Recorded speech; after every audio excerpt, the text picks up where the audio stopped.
Hello, welcome back to my channel. So this is the page we're going to be doing today. I'm not a big fan of the background, but it's going to be covered in mostly black anyways, so that's what I chose to do. Let's jump into it. Here I'm showing how I make the tags that I'm actually going to use in here. However, they're not going to look like tags when I'm done with them. I start off by spritzing with water, and then I grab some lemon zest. Next is my fresh lime, and I just spray it in a few random places. And lastly is London Blue. Those are the colors that are on this page, so I wanted to use the same ones. And then I believe I grab my, I have a spare sheet of paper that I just mop up the excess with.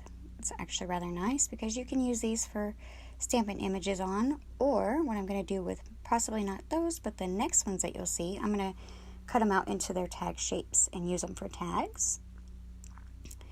Just kind of mop up the excess, rolling, not dabbing. Next I grab a stencil because I want to do the ghosting technique, so I've got here the Dylusions Quilts in the large, and I just place it on top. I'm going to grab my water and spritz it real good all over. Pick up the stencil and dry it off really well, and no sooner than it takes for me to dry that stencil off that it's going to be time to mop up the water and the ink that has came off of the tags.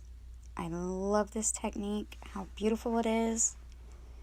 I'm going to shoot it with my heat gun because I want to do the backs as well, and I don't want it to be too terribly wet. So I'm going to give it a good drying, and then get ready to flip them over.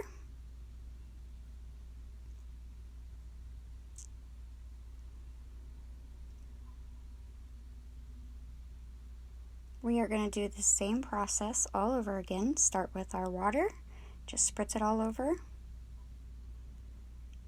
And your same three colors, lemon zest, fresh lime, and London Blue.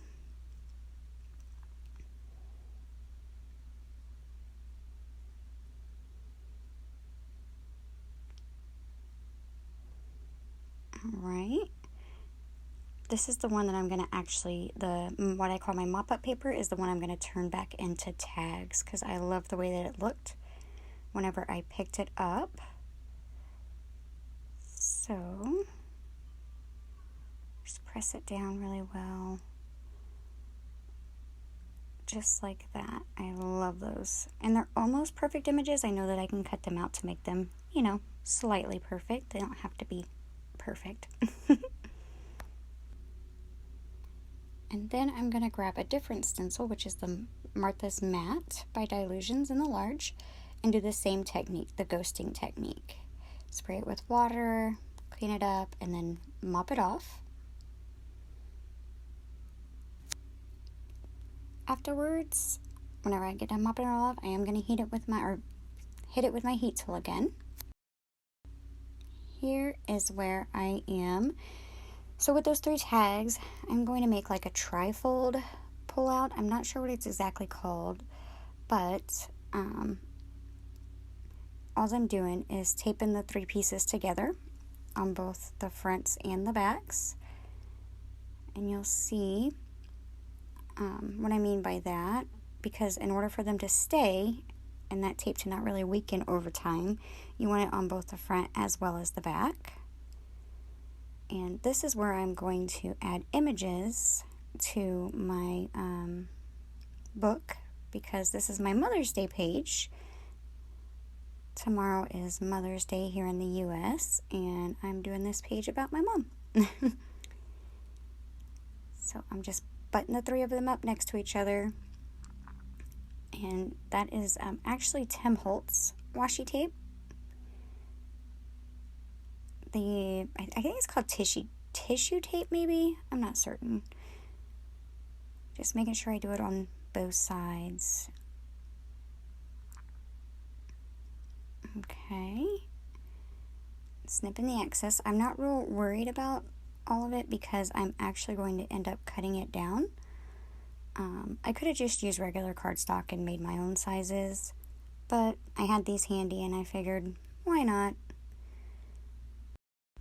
Okay, now after you got all 3 pieces taped together and kind of decide which one you want for your bottom, I chose that one, so I'm going to go ahead and put my double-sided tape down because this is going to actually go on top of other cardstock images, but I also want to make sure that it stays in my book for as long as possible, so I do use the double-sided tape as well as the glue stick.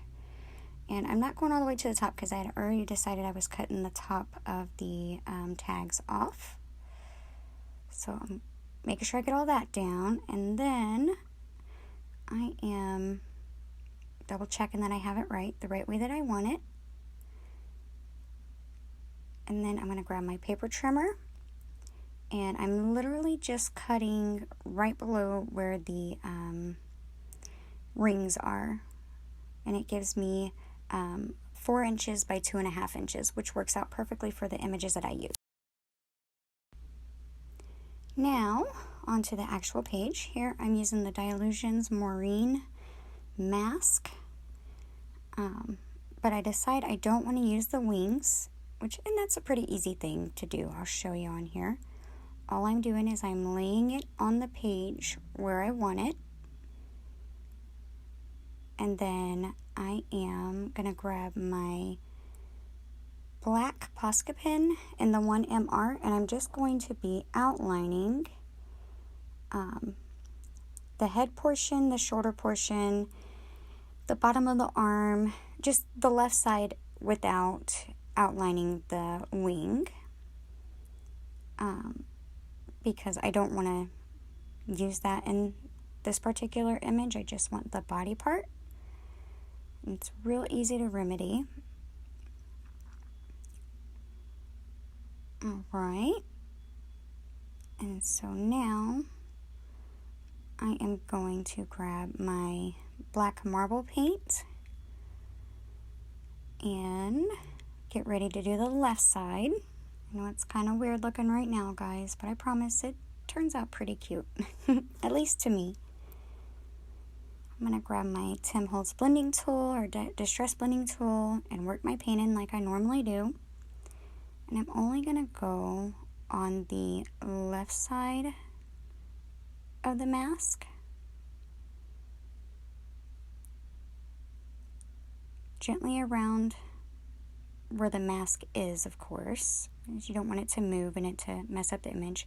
And over here it doesn't matter if the wing doesn't get put on right away, or if you go over where the wing is, because I'll show you how to fix that as well. Okay, pull it off, and this is where I'm going to grab my black Posca pen again, and I'm just going to connect the 2 lines, creating that upper portion of the arm. It doesn't have to be perfect, it's just almost a straight line. So I'm connecting those. That pen is almost out of paint. And then I'm going to go in gently right there where that shoulder portion is, making sure I don't go over, and just rub the paint in like so. And that is how you use the masks without the wings. I continue to cover the entire remainder of the left side of the image in the black paint.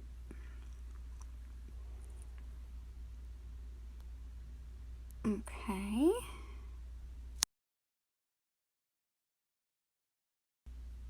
And then I decided that I wanted to have a little bit of the black, like outline, border, whatnot, running down the right side of the mask. So I just do the same thing. Probably about 1/4 inch, no more than that.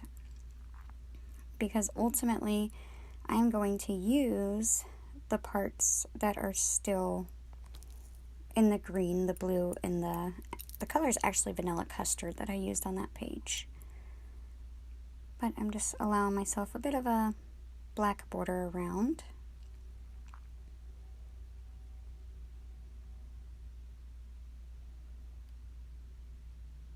And here I'm taking care, just like on the other side, to do right along that shoulder area, gently, just to give me something to work with. I decided to go in and try to get some more of that black paint down in that centerpiece because that white was just kind of, our cream color was just sticking out to me too much. So I did the best I could with it. Again, it's not perfect and I'm not worried on it too much. I just wanted to see what I could do with it. Okay. And then I believe I grabbed my heat gun. Yep, I did, because I know that I'm going to go over and create like a white outline around my image, my Maureen image, because I want that little bit of white and black border. And you don't want to use your paint pens on top of your paint for, I usually wait overnight, but I think with the heat gun it allows you to. Here I'm just maybe leaving about a 1/16 or an 1/8 of an inch border. Probably looks closer to an 1/8 of an inch all the way around the image. I like how it makes it pop off the page a little bit more, at least in my eyes. Alright, and now this is where I'm going to cut the image out. And usually I would just use my knife and my cutting mat, but I wanted to show that it can be done with scissors as well. I should have took the bulk off first, but I didn't. However, I decided after fighting with it, I was going to take the bulk off and then snip the little edges and whatnot as I could.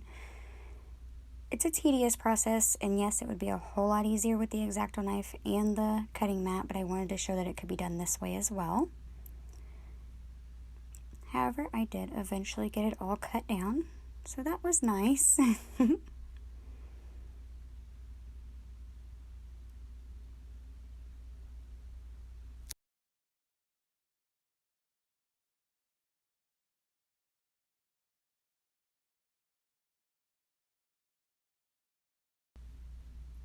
Now for this side of the page. My mama is a night owl. Actually, I believe all the women in my family are.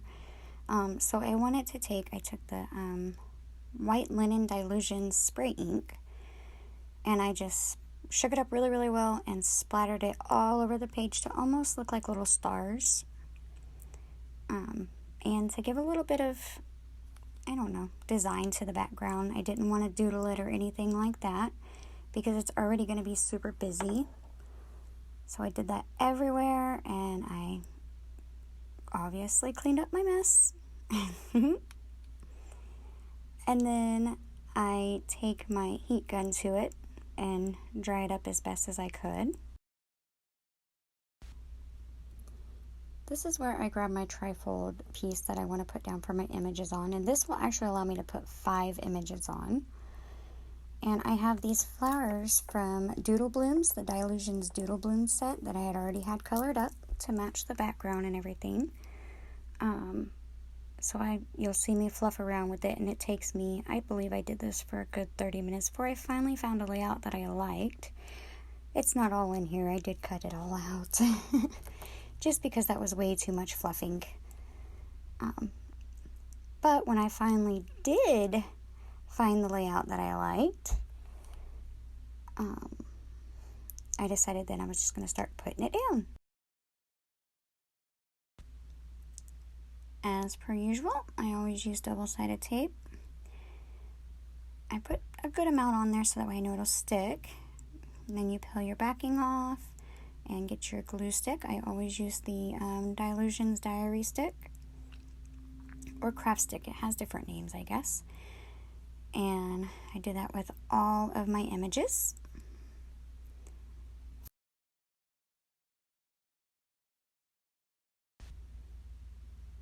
So at this point, I had already cut the edges off, and that was a little bitty piece I had left from the flower on top. And I'm going to end up using it to fill in some of the blank spaces in the back. But now I'm just laying it down, trying to get an idea on exactly where I want it to go. And then I decide I need to put a border on each one because my pictures are 2x3s and those are 2.5x4s. So I know I have plenty of room to put a border on. For the first border, I'm just doing the running stitch. stitch all the way around. just like so. And the second one, I'm gonna do my wonky lines, I believe it is. Just weird lines, I guess. And the last one is the little circle or little dot and line. That's the last ones I do on this side. And you'll see me flip it over and do borders on the other side. The first one is the wonky lines, and the second one is the running stitch. I tend to stick with simple things, especially for borders where I know I'm going to put images on and I don't have a whole lot of room to work with. Okay, bring the book back over, and this is where I decide where I want the little piece to go.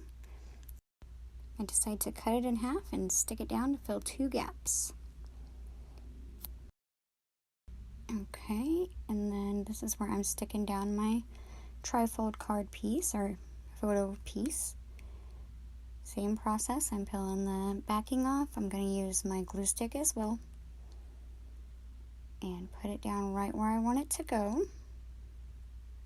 Making sure I have the orientation the right way for whenever I pull the thing the way that I want my images to pull out. There we go. Alright, and I believe, yep, I'm going to go over all of the images that are touching the black with the white paint pen to mimic the Maureen stencil or image on the right side. And then anywhere that the images are on top of each other, I am actually going to use the black paint pen because I like them to stand out. Right now they just kind of to me look like a blur, but whenever you put the black paint pen on top of it, it makes them stand out as well, each individual one.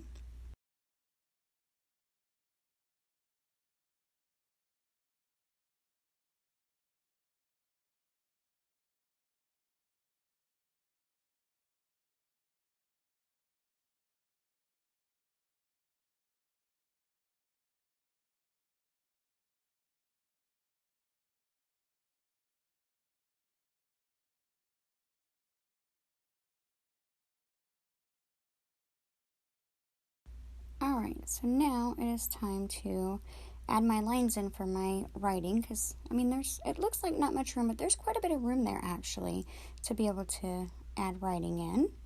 So I just grab my journaling block, and I am using the curve part just to make my thick line, thin line, thick line, thin line. And I would say it may be about 1/2 inch and 1/8 of an inch, maybe. I used really small lines for both, but I do that all the way down.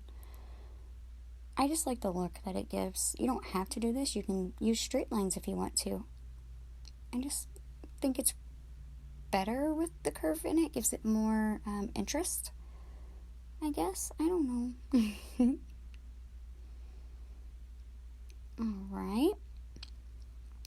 And then in the thin lines, I'm just going to go in and do a simple zigzag doodle.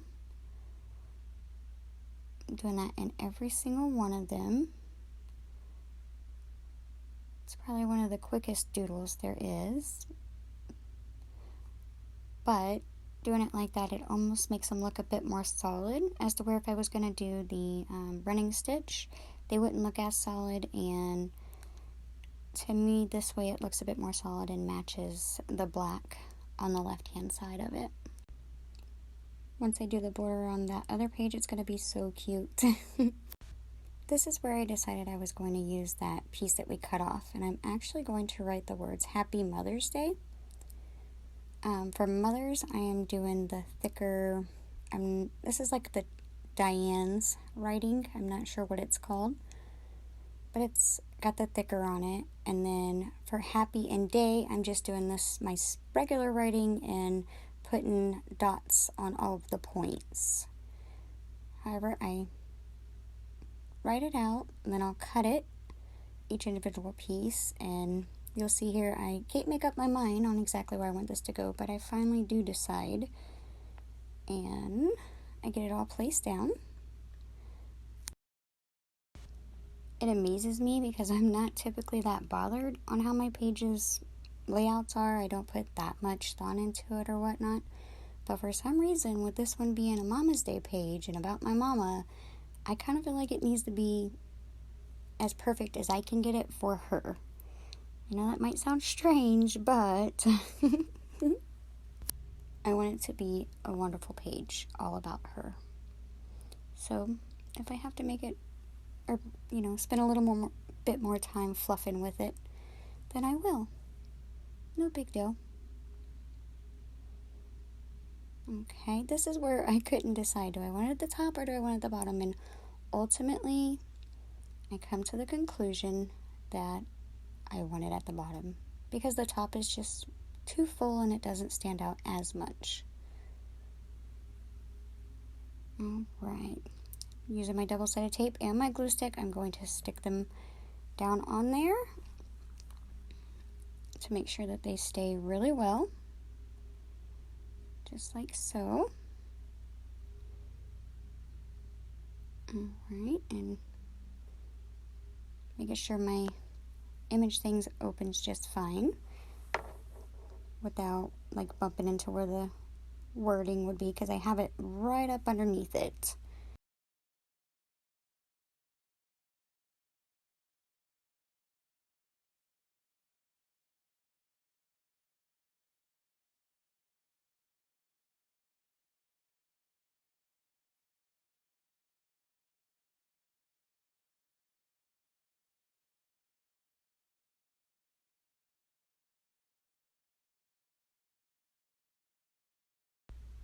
Lastly, I have to go over it with my white and my black paint pens just like I did the other images. But other than that, that is my page for the day. I thank you all so very much for watching, and I wish you all wonderful mamas a very happy Mother's Day. Please stay safe, stay warm. I hope this page gives you some kind of inspiration. And if you like the video, please give it a like, and I thank you again. Have a nice day. See you in the next one. Bye-bye.